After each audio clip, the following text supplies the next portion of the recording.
Later on the show, from food to facial, Sophie Iuliano has her top picks from the largest natural products convention in the country. All right, look, a lot of recent disasters proving to all of us that we need to be more self-reliant. And Chris Ipsen from LA's Emergency Management Department is here, and Jeff Edelstein of SOS Survival Products are back with us, showing us how we can help prepare our families for such emergencies. Gentlemen, it's good to see you again and have you back. Welcome back. Thank now, you. Chris, we know the recent snowstorms have been really devastating this year. So what does your office recommend? Hard to imagine in a nice setting like this, Yeah. but it really comes down to sheltering in place. So let's say you're stuck in a vehicle or something like that, or in your home.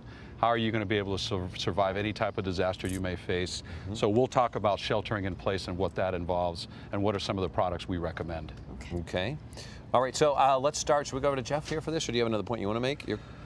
Just in essence, we've looked at first responders. They're going to be inundated with phone calls. Most likely, they're not going to be able to handle all the needs that we're looking at. Sure. So again, sheltering in place, being self-sufficient, whether at an individual or neighborhood level, is going to be critical. We're going to get into some of that communication stuff that you talked about too, and what happens. I want to jump over. Let's talk about the essentials of food and water right out of the gate, right, Jeff? It's essential. The markets get cleared out of food and water, so you want to make sure you have plenty of water set aside.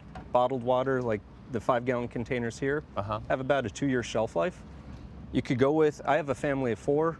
I have 2 of these 55-gallon drums, and I recommend have about 2 days to 2 weeks supply of water, at least. And that's based off of what? Just drinking and consumption and drinking, a little cooking? Yeah, that's about 1 gallon per person per day for about 2 weeks. Well, let me ask you, you store all of it because you store all of this. How long will this water last before you have to change the water?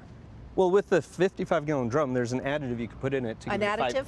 A little additive. It's similar to bleach, but it prevents bacteria from growing for a 5-year period of time. 5 years? Yeah. That's pretty good. Okay. Good. It's hard enough to get supplies, to set aside the supplies. You want to make it as easy as possible. Well, we know water is critical, yes, right?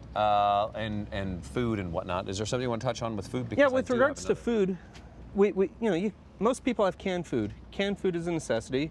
One thing you want to make sure you do is set aside a can opener.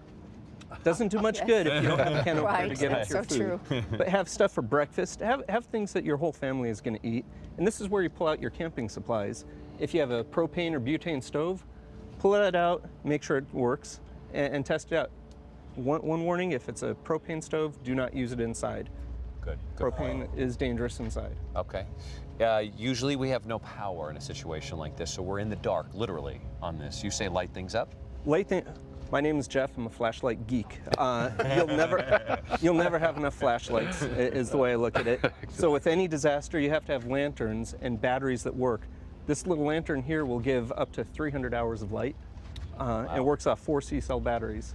Have other things like flashlights. Those of us that have kids, the little glow sticks are great. You can put those around the house, because if you light candles around the house, those fall, you could cause a fire. Sure. Let's stay warm, because in a situation we don't have to worry about it here so much, as Chris mentioned, but we do want to stay warm. Tips for that? Again, that's where kind of your camping supplies come in. A lot of people have the items, so if you have a sleeping bag, pull the sleeping bag out. Wool blankets. Here it's nice and warm out here, but if you're in an area that gets hit by snow, the wool blankets or even these hand warmers, these are great. I mean, I've used those before. Actually, believe it or not, when you're on the cold nights and you're covering red carpet events, we'd slide them in our gloves to keep warm. Oh yeah. Well, can I ask though? A lot of people have been they've gotten stranded in the snow and had to sleep overnight. You should have one of these emergency kits in your car as well as your home, right? Are you talking both? Yeah, well, places? I think you're talking about the gentleman that they found. He actually had frozen to death inside of a vehicle, and we've seen what's going on with that. So yeah, Jeff's going to take us through some of the things that should be in your vehicle as well in transit. Absolutely. Before we jump onto that, I'm going to finish up real quick here. Personal hygiene.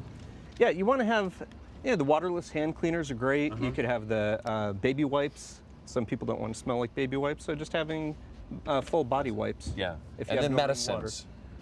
Any personal medications, you have to have that before disaster happens. Right. Have maybe a month's supply of the personal medication. Check with your doctor what their protocol is in getting you extra.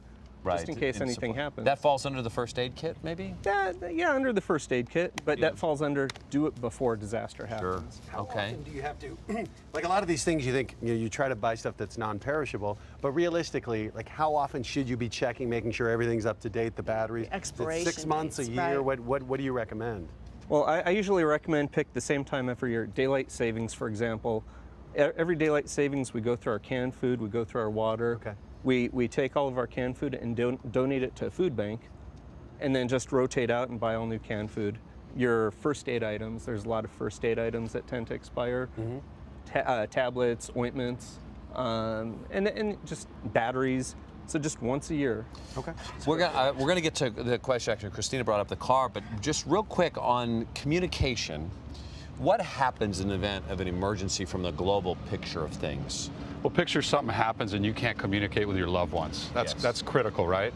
Texting, don't forget texting takes up much less bandwidth, so it's been very effective. Facebook, for example, my agency, when all other forms of communication fail, we're going to use Facebook to be able to communicate, because you can post a message and basically everybody can get in there and find out what's going on. And anything as simple as that, but the key is to practice that, to know exactly what it is. So we recommend that you test that at least once a year, not only the basic things of the supplies, but also your plan, how you're going to communicate.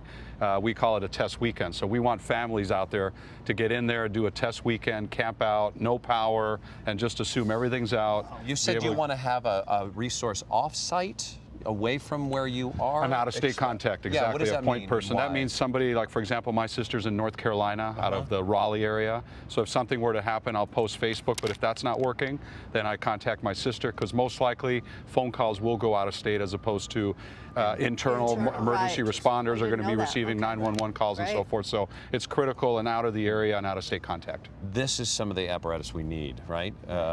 Technology-wise? What is, Jeff's gonna Yeah, touch on that. technology-wise, you want to have something like a weatherband radio. Weatherband radios are going to broadcast all types of emergency information, whether it's a fire, earthquake, or severe weather conditions. So having a radio that has weatherband channels is a great idea. The one over here that's red, that has AM, FM bands, but also has the weatherband channel. And like I said, you can pick up all types of information. That also will charge a cell phone. But this is where people have to come in. We're updating your supplies every year. The older versions of those crank radios, that one works off hand crank. Sure. The older versions of those will charge the older flip phones. For the newer smartphones, it's not. The older ones won't work. Got I'm it. like totally panicking here. I'm like, my heart, I have nothing. Well, you live in San Francisco Three in a kids. 120-year-old house. You've got 3 small children. You should Nothing. listen. I'm like, yeah, this Yeah. is like, it's really scary. Yeah. It's What does he want to have in his car real Yeah. quick before we have to step out? What do you want to take Oh, us you through? you basically want to have a lot of the items I mentioned. You're not going to need a stove, and you don't want to use canned food or bottled water, but have an emergency kit in the car with food, water, first aid, maybe a jumper cable. Blankies. Mylar blankets or even the wool blankets. But when it comes to the water in the car, make sure it's like the little Mylar pouches, because it will hold up to the heat and the cold, and has a 5-year shelf life. Right. Okay. Wonderful. Wow. Okay, thank you. Fantastic. Where can, is there a list? Like, where can one find? Like, if one needs You a go to list our of what one website. needs. You it'll go be to our on. website. Okay. That's right. You can start your own family survival plan. You can check local government agencies, Okay. and you can find information on our very own website at readyla.org and sosproducts.com. Gentlemen, thank you, both of you, very much. This has been very Yeah, very informative. good. Thanks. And when we come Thank you for back, having us. Ken, you're going to work. Yes, I'm going to work. I'm showing how you organize, not your like survival things, but your dog leashes. Just as important sometimes. Well, Here's a blanket not really. for you. Can I take this? Yes. Can I? Yes. Do you mind if I like? Yes. It takes We got a cash register right here.